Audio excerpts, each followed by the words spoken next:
Hello, I am Dr. Erica Butler, and I will be presenting suicide awareness and prevention.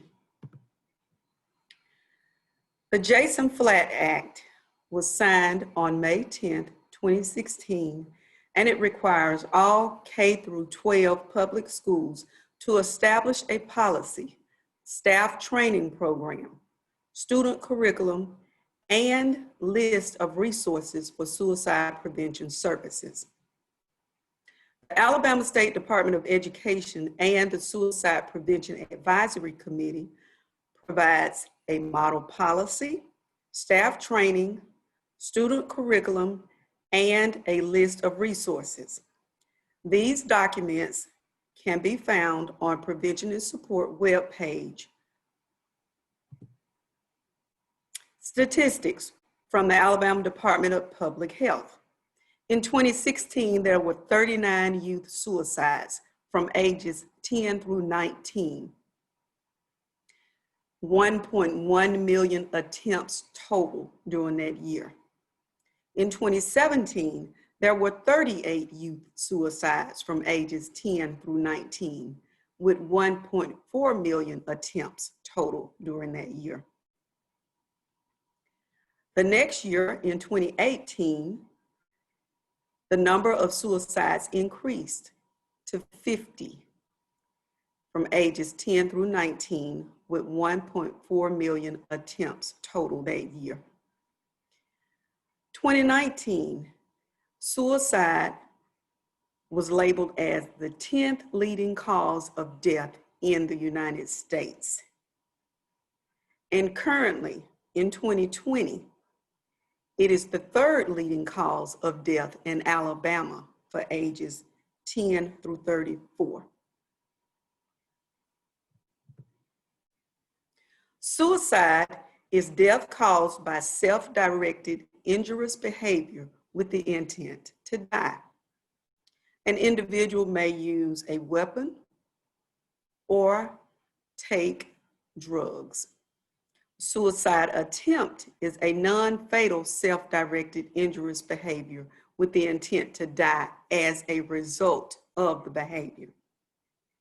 Suicidal ideations is thinking about or planning suicide.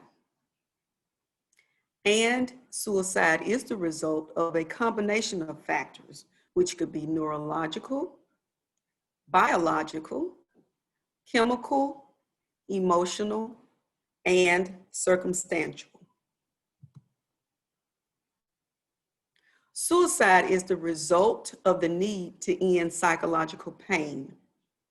Many times an individual will suffer in silence, trying to deal with their psychological pain. It is also the result of feeling worthless, hopeless, and helpless, or fearing that the emotional pain, depression, or psychiatric symptoms are considered crazy or weak if they share what they're feeling or thinking with others. Suicide is often the result of debilitating depression, and it is considered a life-threatening illness. Suicide is preventable, and you can help. The warning signs. If an individual talks about wanting to die or kill themselves, if they start looking for a way to kill themselves, whether they're searching online or if they go out and buy a gun or another weapon, the individual talks about feeling hopeless or having no reason to live. They may talk about feeling trapped or in unbearable pain. Some even will say that they're feeling that they are being a burden to others. Or if an individual shows rage, or they start talking about seeking revenge. So it's very important to notice what words an individual starts using in a conversation, because these are warning signs. Increasing the use of alcohol or drugs. Now, if an individual normally does not drink, but they start drinking, or they normally don't take drugs, but you notice that they are taking drugs, these are warning signs. An increased agitation or irritability, or if they're being more aggressive, whether that's verbal or physical. If an individual's sleep pattern changes, they may sleep less than they normally do, or they start sleeping more than they normally do. Withdrawing or feeling isolated is a warning sign. And changes in social connections and situations. If an individual is normally a social butterfly, but their behavior changed to where they are more withdrawn, don't want to be around others, these are warning signs.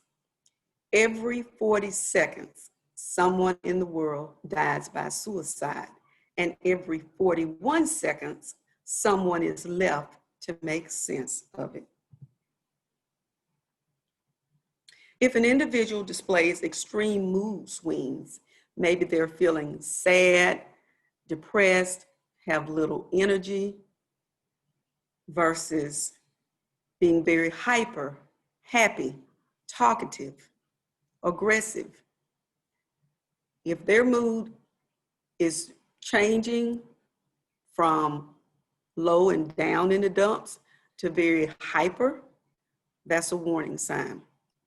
If an individual talks about or starts making plans for suicide, if they're displaying severe or overwhelming emotional pain or distress, if there are noticeable changes in the individual's behavior, these are warning signs that something is wrong. And if an individual is normally happy, and now their behavior is changing to where they are easily to get angry at someone, or if they're being hostile for no reason, these are warning signs that something is wrong. Assessing suicide risk. Tips for counselors. You cannot predict death by suicide, but you can identify people who are at increased risk for suicidal behavior. Counselors can assess by asking, when? What are you using? Where are you planning to do it? And how? Persuade. Persuade the individual not to harm themselves. And refer. Refer to healthcare. Do not rely on the individual to go and seek help on their own.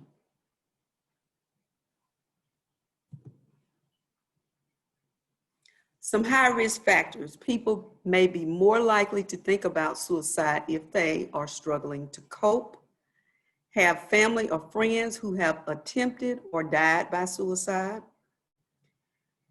have attempted suicide themselves, if they're having severe problems or pressures at school, if they have access to a gun or other weapons or maybe drugs, if they've had a conflict with someone close, or if they're being bullied or harassed. If an individual have problems with alcohol or other drugs, and if an individual have an untreated mental illness, such as bipolar disorder or schizophrenia, these are high-risk factors for individuals who may be prone to attempt or commit suicide. Some additional risk factors. If an individual is suffering from borderline personality disorder or any mental illness that affects their mood. If an individual feels out of control due to divorce, financial issues, losing a job, or loss of friendships, these are high-risk factors. If there are pressures to succeed in life, whether that's from a significant other or not, or pressures to succeed in their career at school. And if an individual have health problems or if they are terminally ill, these are also high risk factors for people attempting suicide and committing suicide. Some groups of individuals who have high associations to suicide will be the young adults or youth, the elderly people, those who are mentally ill, and minority groups such as LGBTQ. Females have more attempts at suicide, but more males succeed at suicide. Associations to suicide attempts: anxiety and addiction. If an individual is suffering from depression, this can be closely related to suicidal ideations. They will think about it, they will dream about it. Sometimes they become obsessed with suicide. The National Institute of Mental Health found that patients with severe depression who spend more time awake between the hours of 4 a.m. to 5 a.m. were at greater risk for suicidal ideations the following day.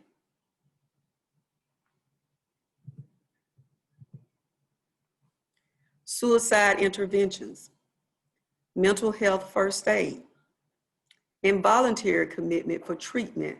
This is used for individuals who are a danger to themselves or a danger to others. Stabilization and safety, assessment of risk factors, and ongoing management and problem solving around minimizing risk factors and bolstering protective factors. Psychiatric treatment could include outpatient services such as electroconvulsive therapy, which is shock therapy, or psychotherapy, which is cognitive behavior therapy. And the aim here is to help change a person's thoughts, which in turn helps to change their behavior. Some other suicide preventions: promoting mental health through optimism. If you've come into contact with an individual who has shared with you that they are thinking about suicide or thinking about hurting themselves, give them some positive affirmations. Let them know that you care and that you are going to help them get help. Some other preventions consist of education for faculty and staff, as well as students. The education should include risk factors, the warning signs, and the availability of help. Increasing the proficiency of health and welfare services in responding to people in need. This is very important for a person to know if they are in distress and if they are thinking about harming themselves or taking their life. They need to know that help is right now. Help does not have to wait for hours. Help should be immediate. And another prevention is to restrict the access to painkillers and other drugs. Reducing domestic violence in the homes and in the communities. Reducing substance abuse and divorce. These are long-term strategies to reduce many mental health problems. Reducing access to convenient means of suicide such as the toxic substances, handguns, ropes, and shoelaces. And another prevention is interventions that are targeted at the high-risk groups. And those high-risk groups consist of the elderly, the young, the minority groups, the LGBTQ. These are all important and high-risk groups that should receive education, encouragement, affirmations, and help. If an individual has shown the warning signs of suicide, whether they're talking about it or just showing it in their behavior, help is one call away. The depression hotline, suicide hotline, lifeline, the Trevor Project, grief support, and last but not least is 911. This concludes the suicide awareness and prevention presentation. If any of you have questions or concerns, you can reach me at Alabama State Department of Education, Prevention and Support Services section. My number is 334-694-4722.